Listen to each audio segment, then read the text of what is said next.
জাতিসংঘের 4 দিনের সফরে সারা বিশ্বকে চমক দেখিয়ে দিয়েছেন প্রধান উপদেষ্টা ডক্টর মোহাম্মদ ইউনূস। 4 দিনে তিনি 40টি বৈঠক করেছেন।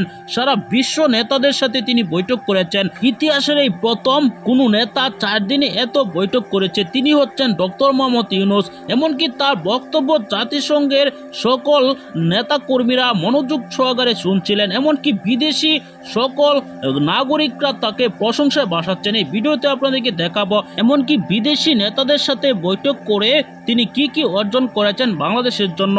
এই ভিডিওতে দেখতে পারবেন, না টেনে দেখতে। বাংলাদেশের এক ইতিহাস সৃষ্টি করলেন প্রধান উপদেষ্টা ডক্টর মোহাম্মদ ইউনূস।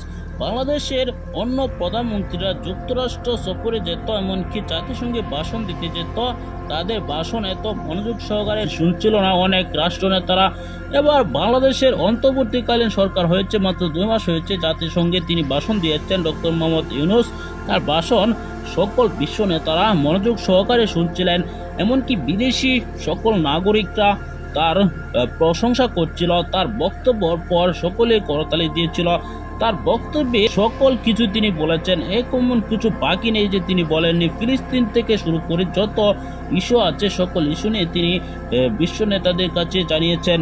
দর্শক, তার বক্তব্য শুনে কিন্তু সকলে অবাক হয়ে গিয়েছেন, এমনকি তার বৈঠক শুনে কিন্তু রীতিমতো চমকে গিয়েছেন সকলে।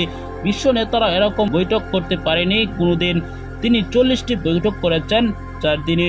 দর্শক, তার বিষয়টি নিয়ে আপনার কি ধারণা, অবশ্যই মূল্যবান মতামতটি জানাবেন। পরবর্তী এরকম ভিডিওগুলো পেতে চ্যানেলটিকে সাবস্ক্রাইব করে রাখবেন।